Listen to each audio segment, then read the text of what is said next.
إن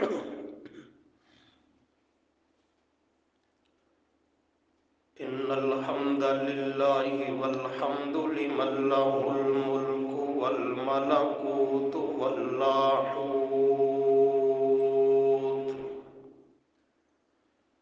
نصلي ونسلم على النبي الحبيب الحسيب الأبود نشهد أن لا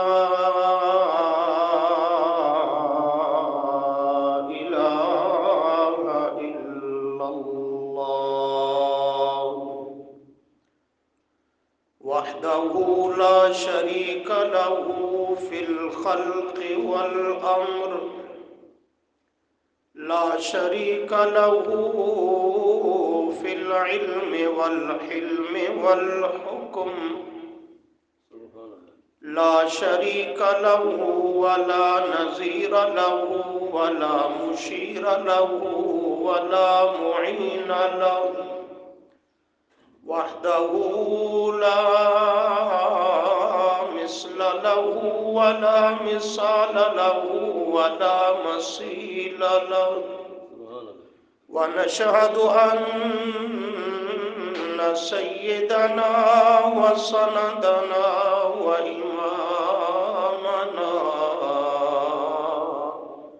وإمام الخلق عند الله عظيم الدرجات وعلومها نظامة ورسالة ونبوة وفتوة أجدر الخلق وأنور الخلق وأعظم الخلق وأحسن الكائنات أسوة أمدة رأفة رحمة كافة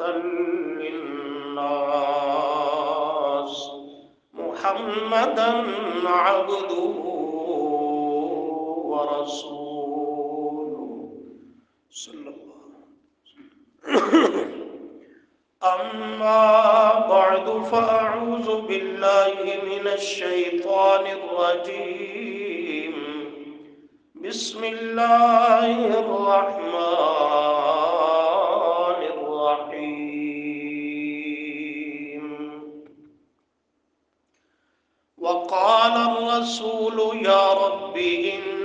قوم اتخذوا هذا القرآن مهجورا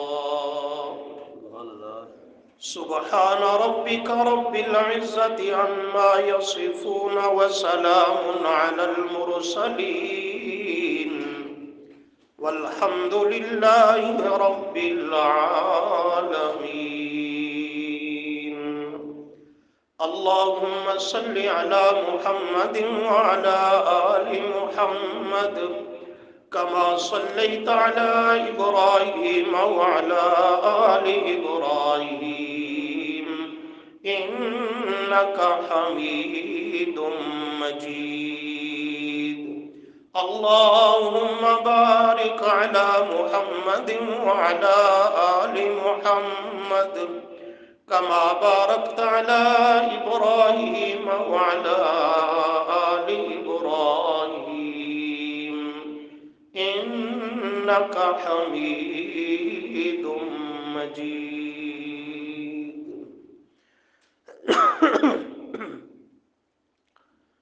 أستغفر الله لا حول ولا قوة إلا بالله سبحان الله وبحمده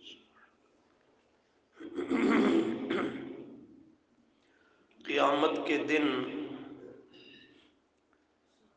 تقسیم کے اعتبار سے لوگوں کی دو حالتیں اور دو قسمیں ہوں گی. ایک وہ خوش نصیب اور سعادت مند لوگ ہوں گے کہ جو اللہ تعالیٰ کی رحمت مغفرت اور بخشش کے مستحق ہوں گے، اور اللہ کے ہاں جنت، اس کے انعامات اور بڑے مرتبوں کو حاصل کرنے والے ہوں گے۔ اللہ اپنے فضل سے ہم سب کو انہی میں شامل فرما دے۔ اور دوسرے وہ بدبخت اللہ کی بارگاہ میں نامراد اور ناکام ہونے والے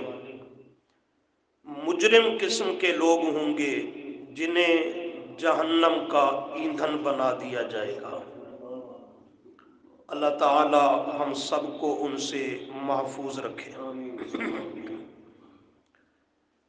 جو کل قیامت کے دن مجرم لوگ ہوں گے تو ان کی حالتیں مختلف اور الگ الگ ہوں گی۔ جرائم کے اعتبار سے ان پر دفعات بھی الگ الگ لگائے جائیں گے۔ کسی کے ذمے کفر کا جرم ہوگا، شرک والا جرم ہوگا، بدعات والا جرم ہوگا، نفاق والا جرم ہوگا، اور کوئی امام الانبیاء صلی اللہ علیہ وسلم کی سیرت اور سنت سے بغاوت والا جرم کر کے آیا ہوگا، تو کوئی قرآن مقدس سے روگردانی اور اعراض کرنے والا یہ جرم لے کر اللہ کی بارگاہ میں مجرم کی حیثیت سے آئے گا۔ جیسے جرائم جدا جدا ہوں گے تو انہی کے مناسب ان کی حالتیں بھی الگ اور مختلف ہوں گی۔ ان پہ دفعات، ان پہ حکم، ان کا ٹھکانہ، عذاب کی حالتیں، جرائم کے مناسب ان پہ سزا نافذ کی جائے گی۔ مگر ان سب میں قیامت کے دن جو سب سے بڑا مجرم ہوگا وہ ہوگا کہ جو قرآن کا مجرم بن جائے، جس پر دفع یہ نافذ ہو، لاگو ہو کہ یہ قرآن کا مجرم ہے، قرآن سے روگردانی والا جرم کر کے آیا اور قرآن مقدس کے ساتھ اس نے وفاداری نہیں کی، یہ دفع اور یہ جرم جس پہ لگ جائے گا وہ قرآن کا مجرم کہلائے گا، اور یہ اللہ کے ہاں قیامت کے دن سب سے بڑا مجرم ہوگا۔ باقی جتنے بھی جرائم ہیں وہ اس سے نچلے درجے کے جرائم ہیں، تو ان کا ارتکاب کرنے والے مجرمین وہ بھی اس سے نچلے اور کم درجے کے مجرم ہوں گے۔ یہ سب سے بڑا مجرم ہے جو قرآن مقدس سے روگردانی والا، اس سے انحراف اور اعراض کر کے آنے والا، قرآن سے بے وفائی اور غداری کا جرم کر کے آئے گا، تو یہ اللہ کے ہاں قیامت کے دن سب سے بڑا مجرم کہلائے گا۔ اللہ کا سب سے بڑا اس پہ غضب ہوگا، سب سے بڑا غصہ اور ناراضگی اسی پر ہوگی، اور قیامت کے میدان میں سب سے بڑی ذلت اور رسوائی اسی کا مقدر بنے گی۔ یہ پھر میدان معاشر میں مارے مارے پھرے گا، کبھی نبی کریم صلی اللہ علیہ وسلم کی خدمت میں، کبھی اللہ کی بارگاہ کی طرف، کبھی قرآن مقدس کے قریب آنے کی کوشش کرے گا، لیکن اسے فیصلہ ایک ہی سنایا جائے گا کہ قرآن نے تجھے اپنا مجرم قرار دیا ہے، اور جسے قرآن مجرم قرار دے دے اللہ بھی اس کی مغفرت نہیں کرے گا اور میرا محبوب بھی اس کی شفاعت نہیں کرے گا صلی اللہ علیہ وسلم۔ کئی خوش نصیب اور سعادت مند تو وہ ہوں گے کہ میرا محبوب صلی اللہ علیہ وسلم ان کے حق میں شفاعت کرے گا، قرآن شفاعت کرے گا، رب کی رحمت متوجہ ہوگی۔ یہ ان کے لیے امکان بخشش مختلف ہوں گے، لیکن جو قرآن کا مجرم ہوا اس کے لیے تمام خیر کے دروازے بند ہو جائیں گے، نہ رب کی رحمت متوجہ ہوگی، نہ اس کے لیے میرے محبوب صلی اللہ علیہ وسلم کی شفاعت ہوگی، نہ قرآن مقدس اس کی شفاعت اور سفارش کرے گا۔ سفارش کرنا تو دور کی بات ہے، نبی علیہ السلام نے فرمایا القرآن حجت اللہ کا او علیک، قرآن مقدس اپنے وفاداروں اور ماننے والوں کے حق میں تو حجت، دلیل، برہان ہوگا، اللہ کے ہاں سفارشی بن کے آئے گا کہ یا اللہ اور گناہ خطا ان کے ذمہ ہوں گے، لیکن انہوں نے میرے ساتھ غداری اور بے وفائی نہیں کی، میرے ساتھ ان کا ربط، تعلق اور دوستی وہ سچی تھی، میں قرآن ان کے حق میں شفاعت اور سفارش کرتا ہوں، ان کی نجات اور بخشش کا فیصلہ کر دیجیے۔ اور یہ اللہ کا قانون اور ضابطہ ہے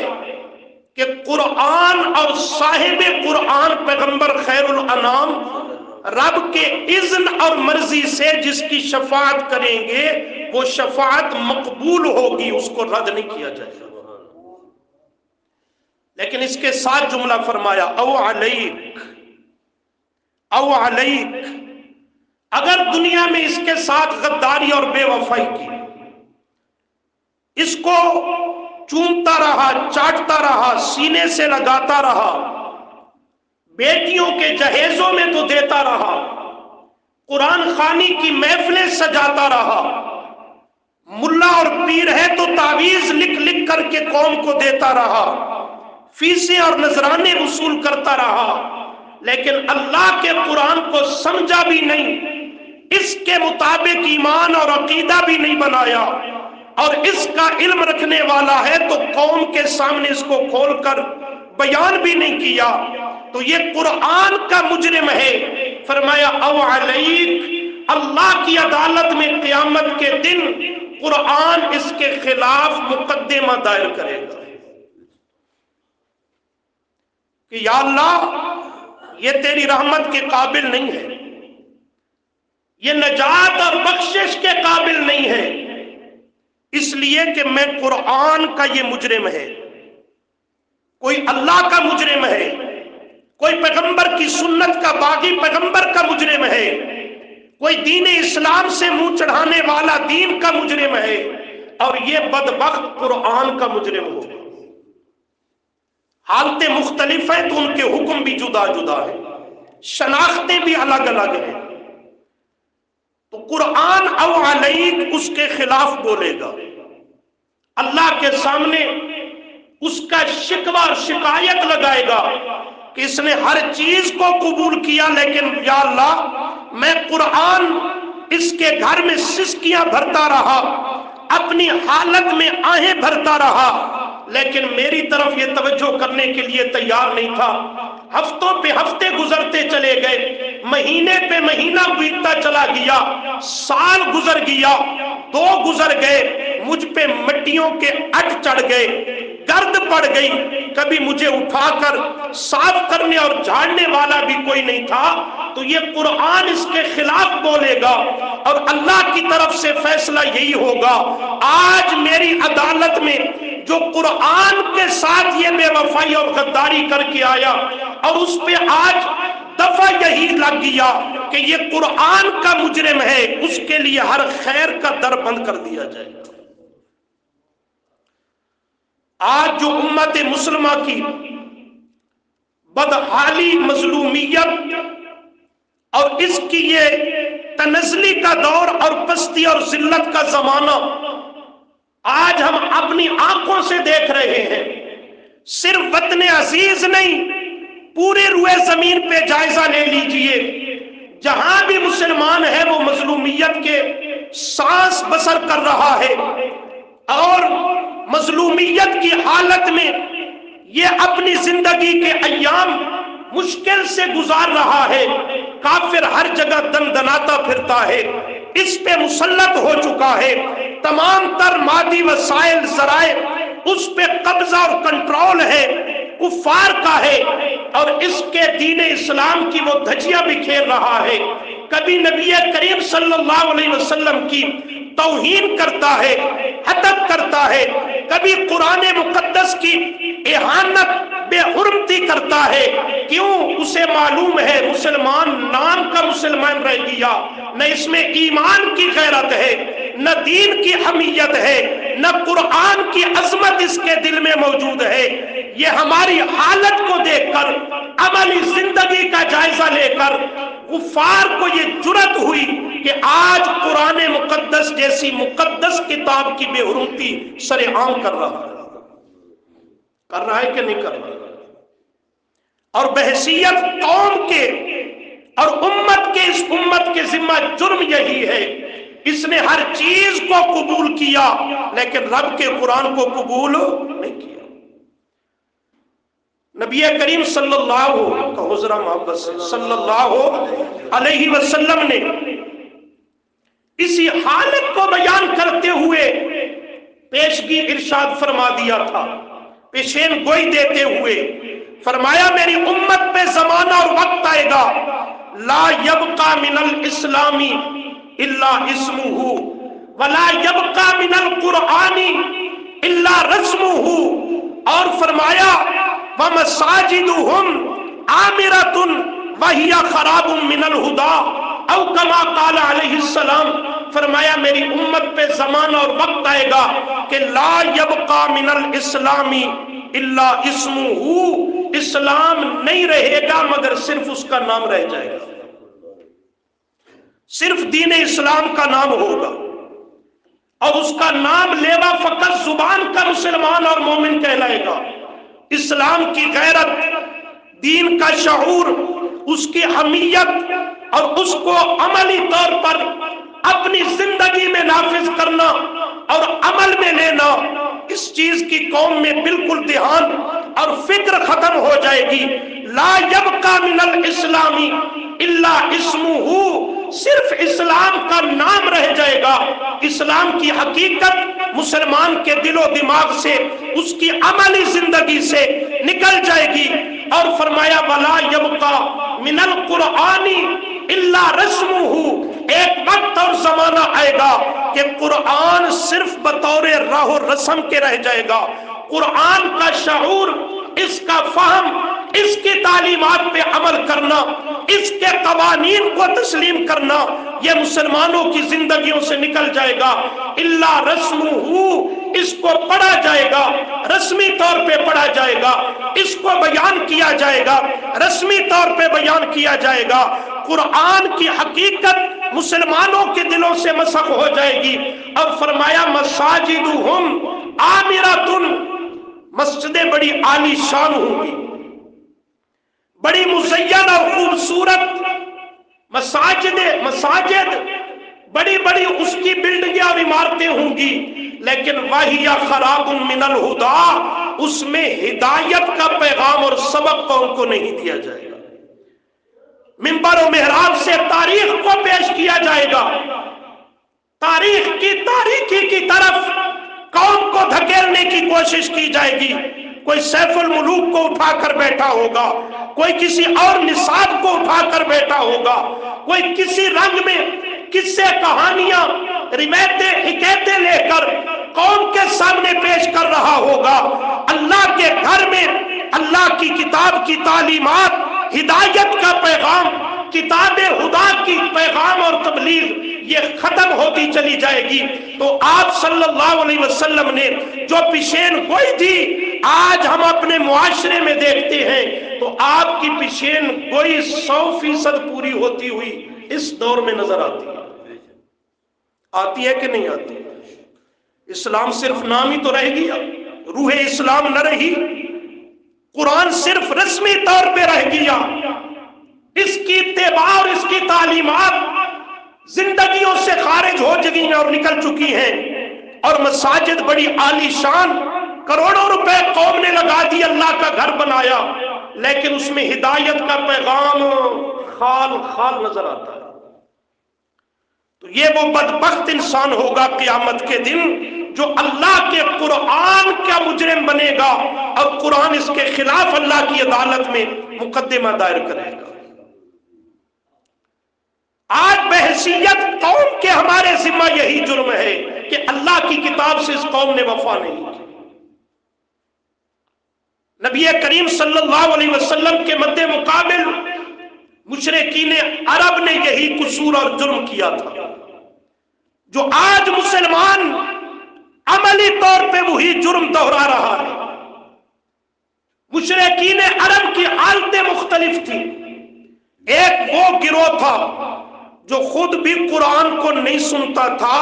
اور اپنے ماتحتوں کو زیر اثر لوگوں کو بھی قرآن سننے سے روکتا تھا۔ خود بھی نہیں سنتے تھے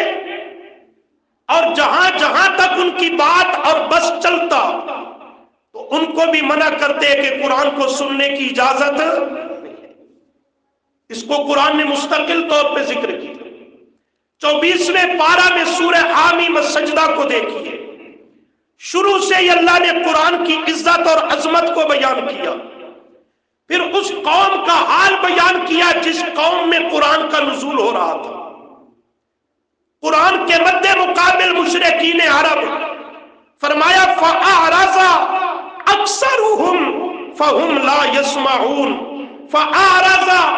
أَكْثَرُهُمْ، ان کی اکثریت نے اعراض کیا۔ توجہ میری طرف، ان کی اکثریت نے، فَأَعْرَضَ أَكْثَرُهُمْ، ان کی اکثریت نے اعراض کیا کیا؟ اعراض کیا، منہ پھیر لیا، پیٹھ دے دی قرآن مقدس کو۔ فَهُمْ لَا يَسْمَعُونَ، وہ سننے کے لیے بھی قرآن کو تیار نہیں ہوئے۔ قرآن سننے کا زحمت بھی اٹھانے کے لیے وہ تیار نہ ہوئے، سننا بھی گوارا نہیں کیا۔ جب سنیں گے ہی نہیں، ہدایت کہاں سے آئے گی؟ ہدایت کیسے ملے گی؟ اکثریت مشرکین عرب کی، انہوں نے قرآن سننے سے بائیکاٹ کر لیا۔ ہم قرآن کا واز نہیں سننا چاہتے، ہم قرآن کی تعلیمات سننا ہی نہیں چاہتے، ہم قرآن مقدس سے اعراض کرتے تھے، منہ چڑھاتے تھے، پیٹھ دے کر چلے جاتے تھے، سننے کے لیے بھی تیار۔ کیا آج یہی حالت مسلمان جو کلمہ گو ہیں، اسلام کے نام لیوا، ان کی اکثریت میں پائی نہیں جا رہی کہ یہ قرآن سننا چاہتے ہی نہیں؟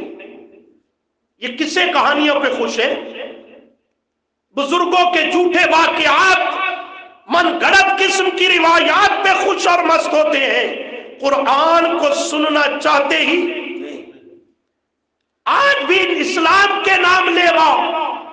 اکثر لوگوں کی یہی حالت ہے کہ قرآن کو سننا بھی نہیں چاہتے۔ لیکن یہ جرم مسلمان کہلوا کر اس سے سرزد نہیں ہونا چاہیے۔ یہ جرم تو کھلے مکہ کے کافروں نے کیا تھا۔ فَأَعْرَضَ أَكْثَرُهُمْ فَهُمْ لَا يَسْمَعُونَ۔ اب تھوڑا سا اسی صورت میں آگے چل کر دیکھیے، فرمایا وَقَالَ الَّذِينَ كَفَرُوا، اور کہا کافروں نے، لَا تَسْمَعُوا لِهَذَا الْقُرْآنِ، اپنے ماتحتوں کو، زیر اثر لوگوں کو، نچلے طبقے کو، لا تسمعوا لهذا القرآن، اس قرآن کو سننا نہیں۔ خود سنتے نہیں تھے، دوسروں کو سننے دیتے نہیں تھے۔ لا تسمعوا، اس کو سننا نہیں۔ سنو گے کہیں اثر نہ کرنے لگ جائے، سنو گے کہیں اس کا مسئلہ سمجھ نہ آ جائے، سنو گے کہیں اس کی ہدایت کو قبول نہ کر بیٹھو، اس لیے سرے سے لا تسمعوا لہذا القرآن، اس کو سننا بھی نہیں تم نے، اس سے دور اور علیحدہ رہنا ہے۔ وَالْغَوْ فِيهِ لَعَلَّكُمْ تَغْلِبُونَ، اگر کہیں پھنس جاؤ قرآن کی محفل میں، درس قرآن کی مجلس میں، قرآن کی واعظ و نصیحت کے ماحول میں، تو پھر وہاں وَالْغَوْ فِيهِ، شور و غل کیا کرو، شور مچایا کرو،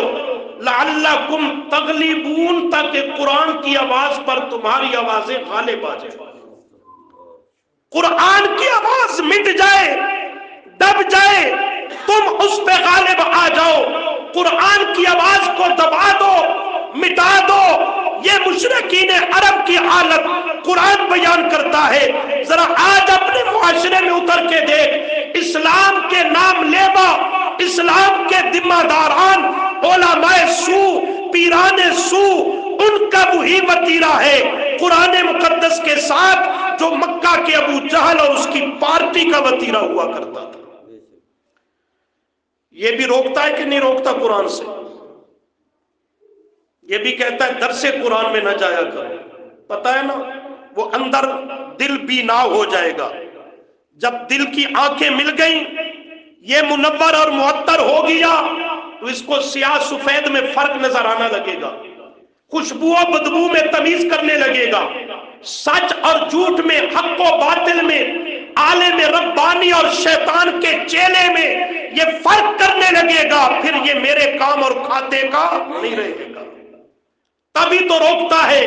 لا تسمعوا لهذا القرآن، قرآن کے قریب نہ جاؤ۔ کبھی کہے گا اس سے نفرت پھیلتی ہے، کبھی کہے گا دوریاں پھیلتی ہے، کبھی کہے گا امت میں توڑ قرآن سے پیدا ہوتا ہے، جھگڑا پیدا ہوتا ہے، اختلافات پیدا ہوتے ہیں۔ یہ کفریہ کلمات دقیانوسی ذہن قوم کو دینا چاہتا ہے ایک سوچی سمجھی سازش اور منصوبے کے تحت، اور وہ یہی ہے کہ قوم کو اللہ کے قرآن سے دور اور غافل کر دیا جائے۔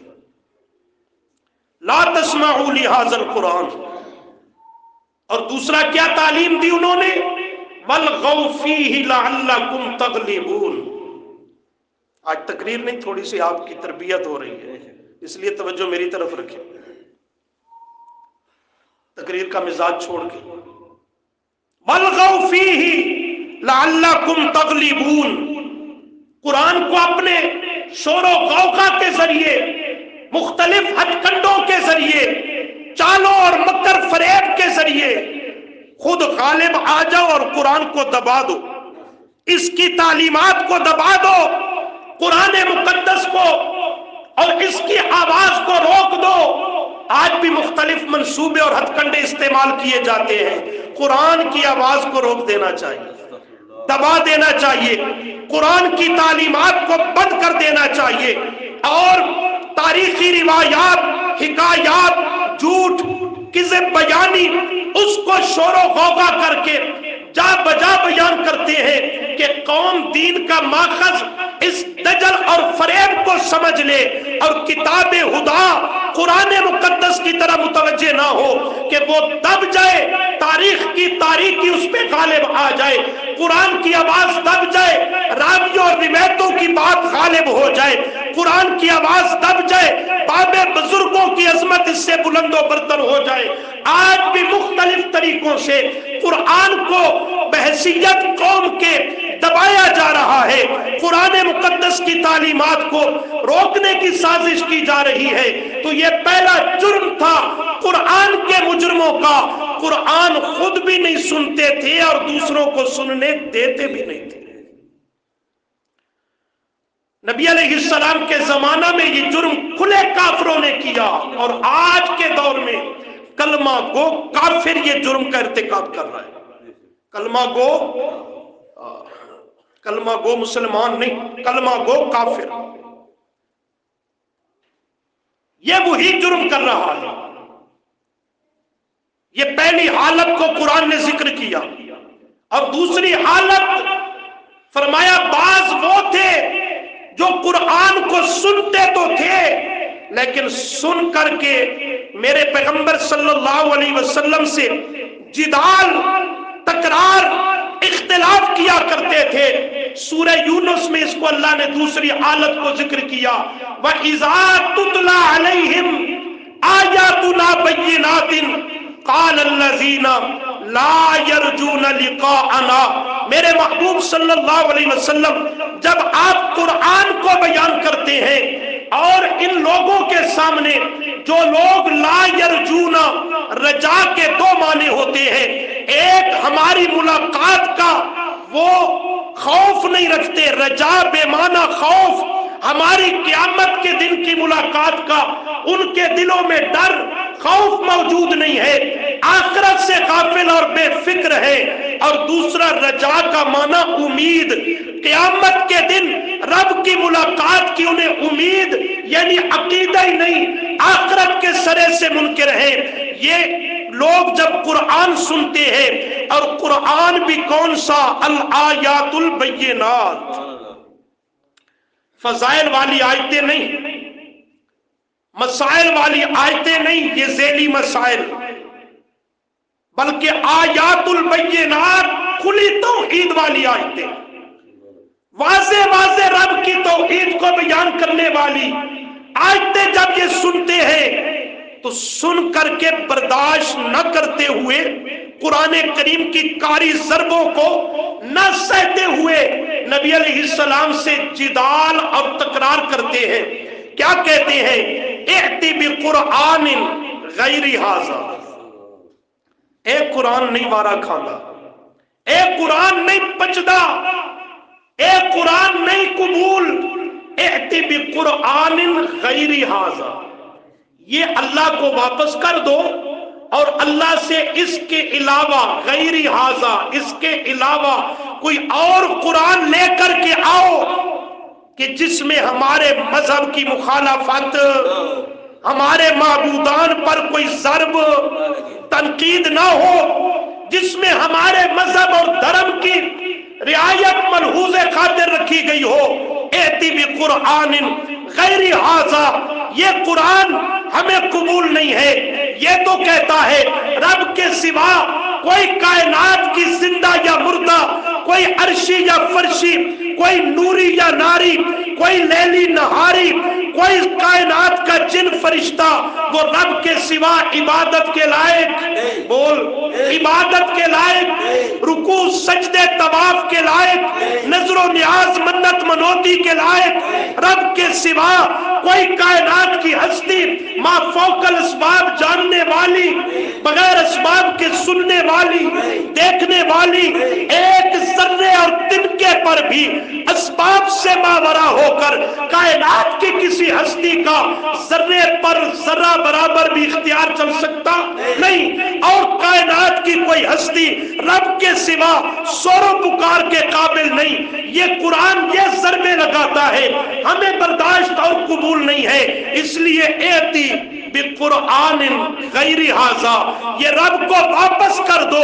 اس کے علاوہ کوئی قرآن رب عطا کرے جو ہمارے مذہب کی مخالفت نہ کرے، اس کو ہم قبول کر لیں گے، یوں آپ کے ساتھ ہمارا اتحاد اور اتفاق ہو جائے گا۔ اگر اسے واپس نہیں کر سکتے